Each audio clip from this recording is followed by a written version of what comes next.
Pabigyan ko kayo ng mga update tungkol kay Zuleika Lopez, mga kababayan. Yusek Zuleika Lopez, na ang sabi ni Inday po, may masamang panaginip. Tapos ngayon, bumisita sa Veterans Memorial Hospital si Amy Marcos.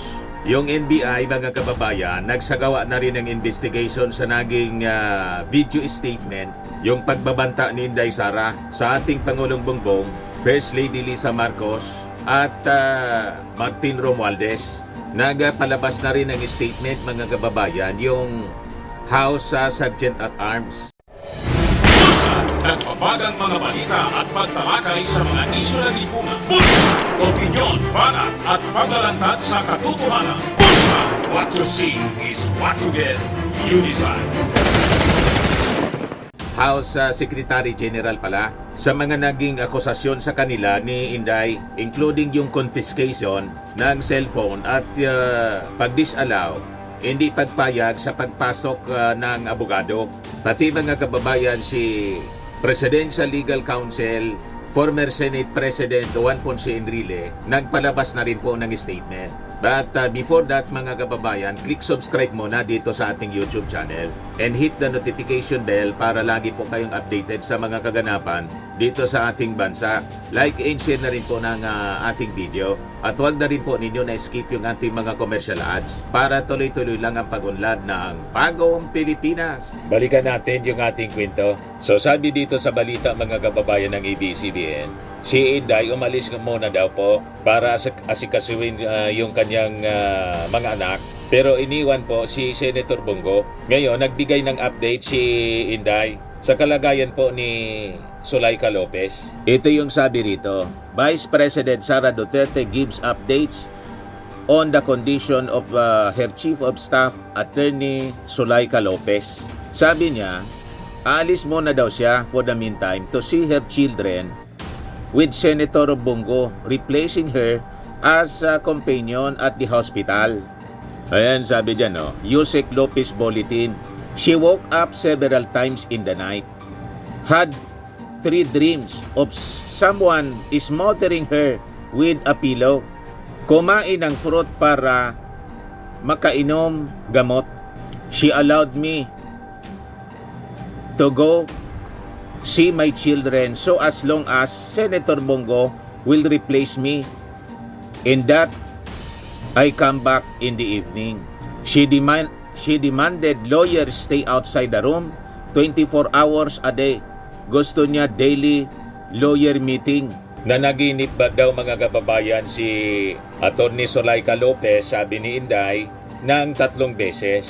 That someone is mothering here with a pillow. Ang ibig sabihin, someone, may tao, mga kababayan, sa kanyang panaginip na bigla siyang sinuffocate sa pamamagitan po ng paglagay ng unan sa kanyang mukha.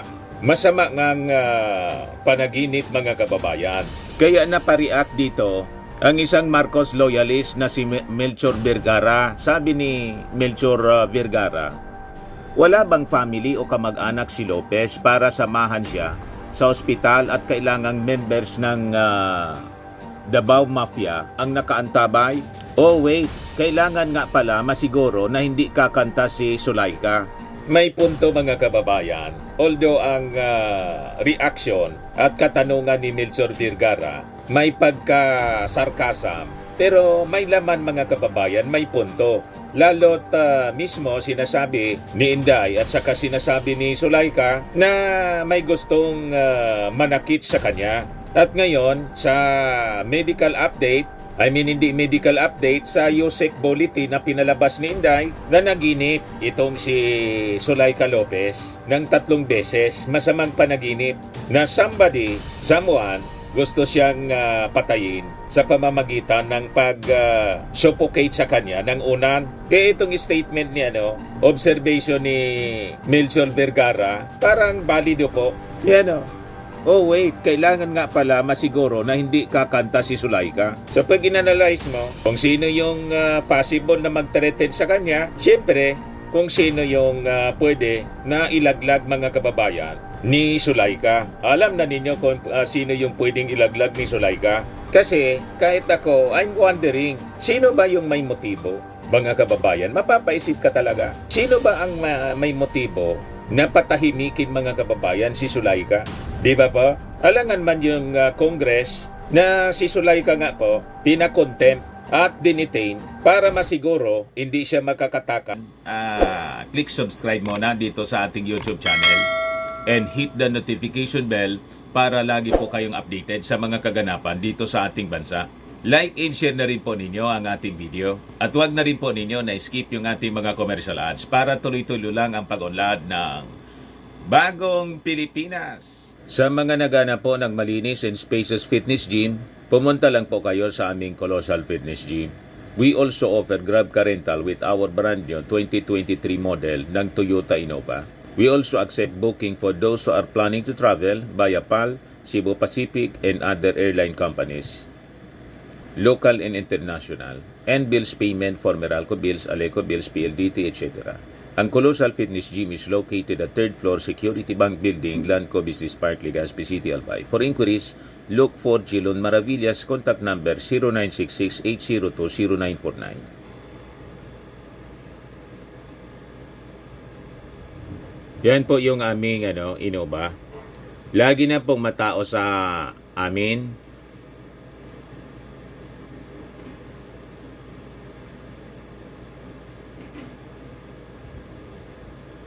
Yan po mga bagong clients namin. Napakaganda at colorful at napakalinis ng aming gym po. Pati mga foreigners po pumupunta sa amin, mga British tourist po sila dito sa Legazpi.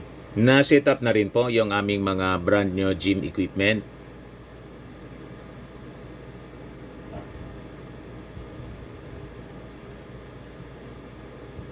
May treadmill na rin po kami. Ito naman po yung bago naming product na binibenta online.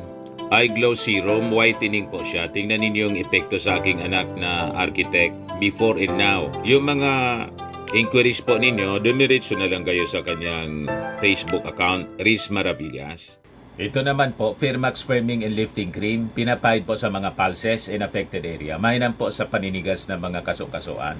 Ito naman po, Automax Radiant Serum. Sa mukha naman yung application, anti-aging po siya. You will look 10 years younger than your age. Sa mga cancer patients naman po, baka lang gusto ninyo itong itry. Neng siya red mixed fruit drink. Hindi mo po siya gamot, food supplement siya. Kaya lang, gawa siya mga kababayan sa goji berry. Yung goji berry, may anti-cancer properties. O ngayon, yung mga inquiries ninyo, dumiretso na lang kayo sa aming messenger sa Facebook para masagot namin agad. Ayos pa? Ayos na ayos niya, Mr. Maravillas. At siya po ay magsasabi ng totoo. Sa congressional investigation, may kinalaman po sa paggastos ng milyon-milyon na confidential funds po ni Inday. So, connecting the dots, if you analyze, magtataka ka kung bakit bantay sarado ni Inday itong si Sulaika Lopez. At nang umalis siya, ang pumalit mga kababayan si Bongo. Yan she allowed me to see my children as long as Senator Bongo will replace me in that I come back in the evening. She demanded lawyers to stay outside the room 24 hours a day. Gusto niya daily lawyer meeting. Parang ang script po ng bulletin, may mali siya mga kababayan. Ano sa tingin niyo po?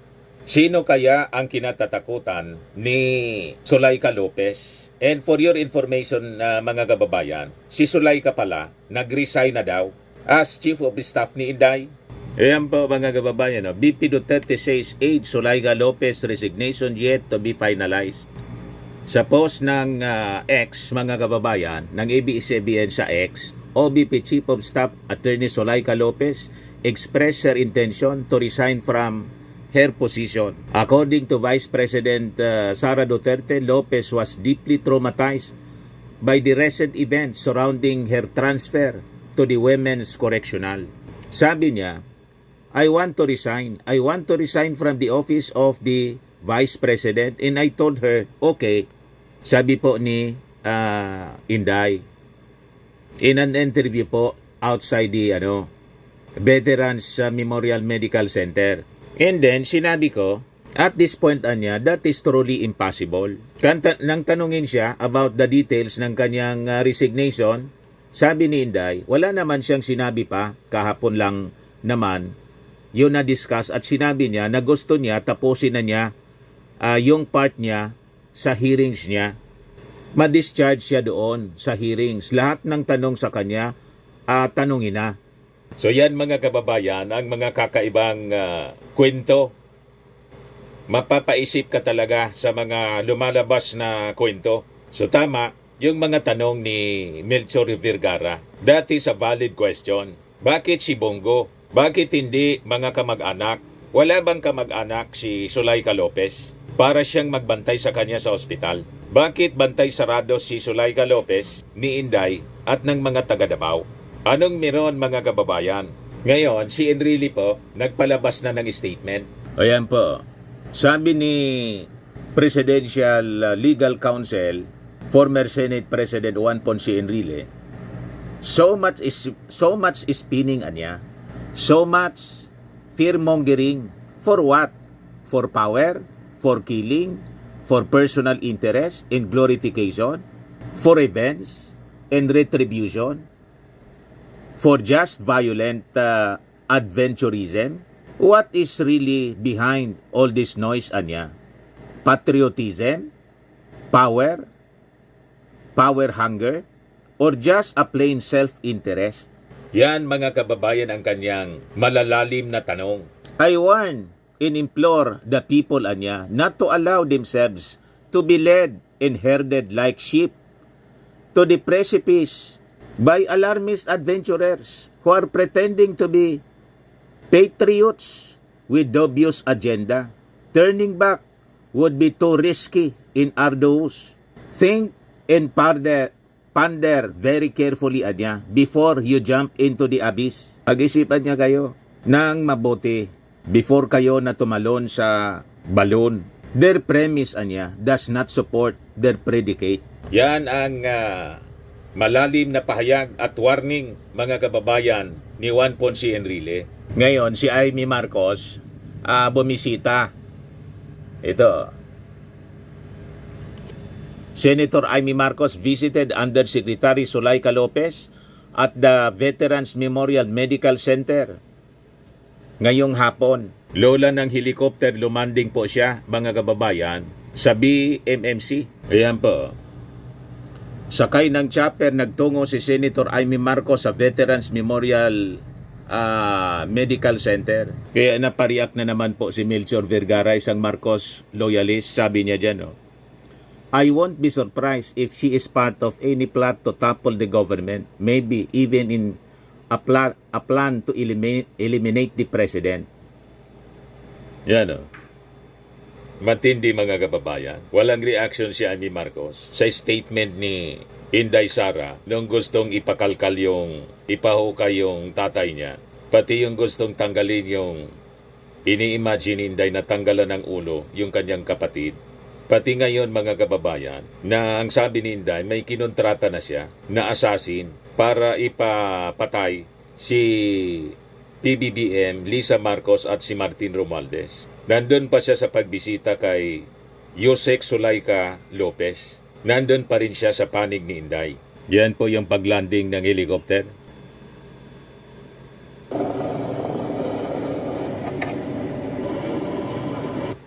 Ayan si Amy Marcos, mga kababayan.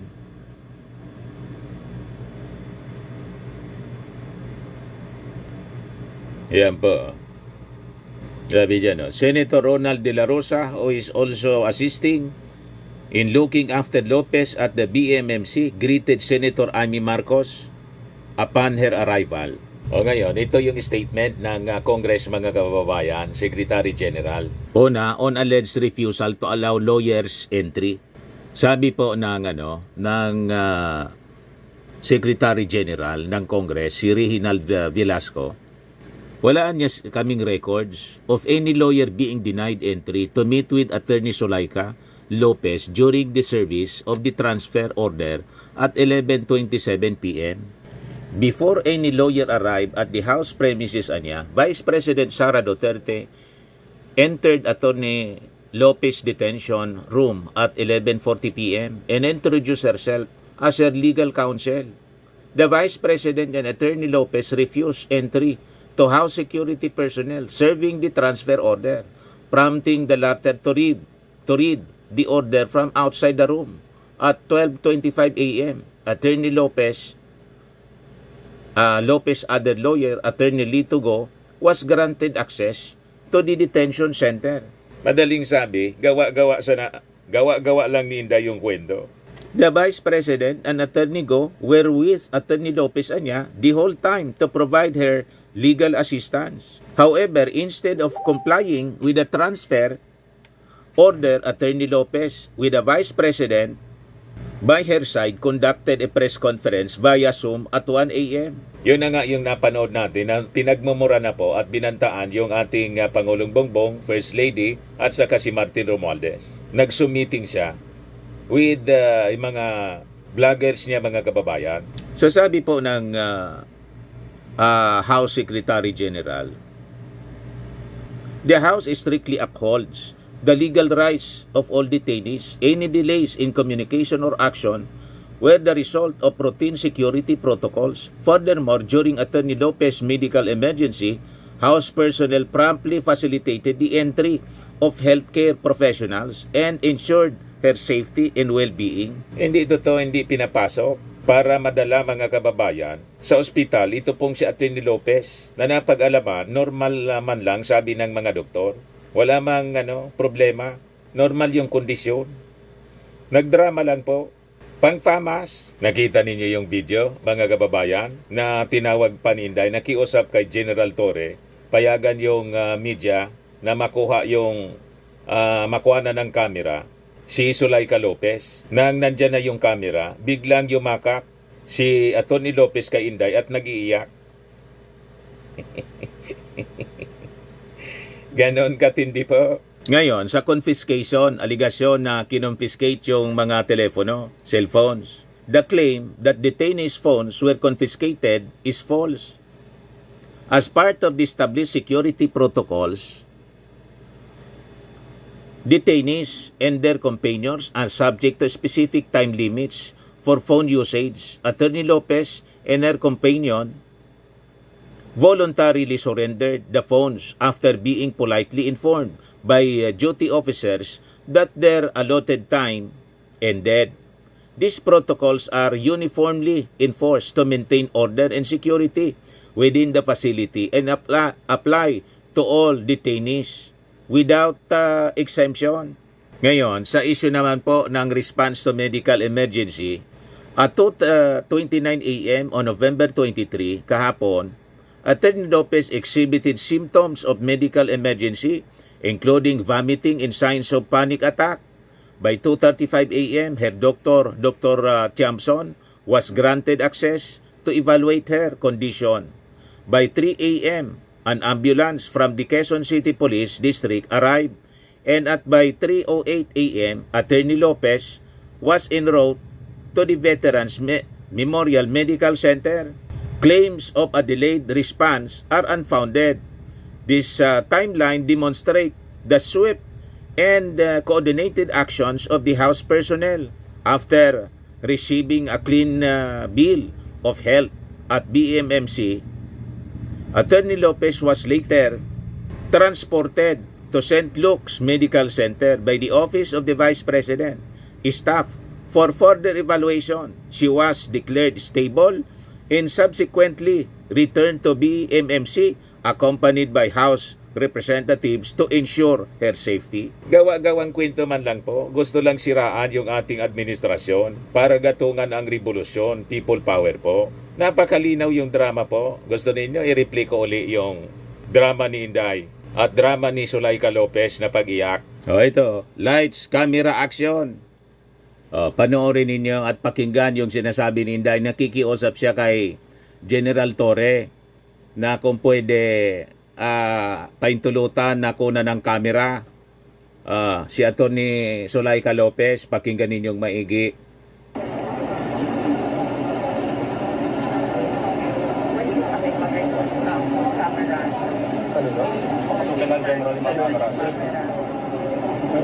So, palapitin ang May mga palapitin. media? Apo. Sige, lapit na. Go na. Go. Okay, double time. Ding, i-release mo ang media. Release. Go na, sabi ni General. Lapit na. Si General na nagsabi. Hindi, humuwi na yung kahit si General na nagsabi. Ay, ayaw ng hospital. Hindi Ayaw ng hospital. hanggang dyan lang naman yung camera eh. Ayaw ng hospital. Hanggang dyan lang sa inyo. Huwag nyo lang i-block yung side ng camera. Alis na lang dito ang mga one para Hanggang makita dyan lang, na. para makita ng camera. Tingnan mo. Tignan natin ito yung para makita ng camera.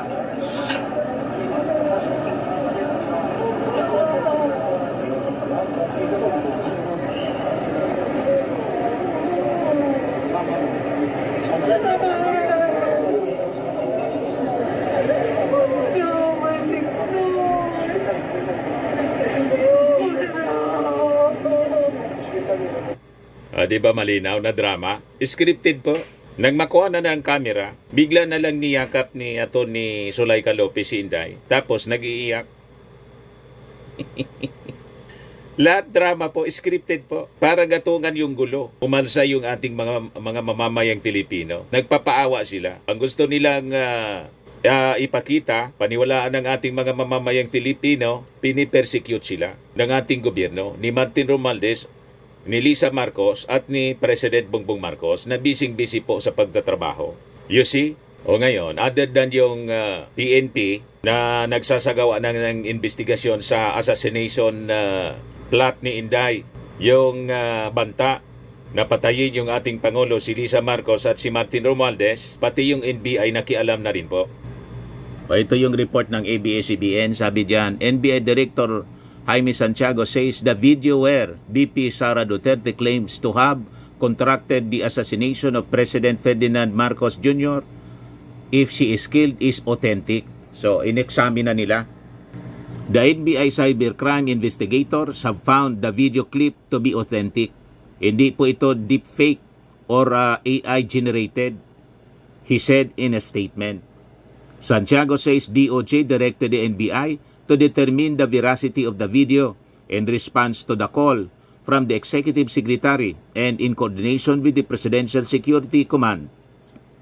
So malamang patong-patong na asunto ang kaharapin mga kababayan ni Inday. Sinira ni Inday yung kanyang buhay. Diyaman lang po, kung patong-patong na kaso at ma-impeach, matanggal siya as Vice Presidente, yan po dahil sa gawain niya. At hiniya din niya yung kanyang sarili sa buong mundo kasi pinagfiestahan po ng mga international wires, international news organizations, itong pagwawala po ni Inday. Ayan po, CNN World, Philippine Vice President says she would have Marcos assassinated if she is killed. Ayan, Reuters, Philippine boss security after VP's assassination threat against President. Yan, Bloomberg, assassination threat from Duterte heightens feud with Marcos. The Straits Times, Philippine BP says she would have Marcos assassinated if she were killed. Yan ba? Agents France Press, Philippine BP made active threat on Marcos' life. Palas. So sino pa po ang magtitiwala dyan kay Inday? Halimbawa, tumakbo mga kababayan na presidente. Halimbawa pa manalo. Sinong makikitungo mga kababayan na world leaders sa tulad ng ipinakita ni Inday na mental condition mga kababayan? Sinong world leaders ang makikipag-usap kay Inday? So ang sumira mga kababayan ng political ambition ni Inday sa pagkapangulo, siya man lang po. So unless magparehab po si Inday, malabo na makabalik pa yung pagtingin sa kanya ng ating mga mamamayang Filipino at ng buong mundo. Yan dahil lahat mga kababayan sa kanyang sariling kagagawan, walang kinalaman sa kanyang mga actions mga kababayan. Ang speaker, si First Lady at ang ating Pangulong Bongbong Marcos. Tama po.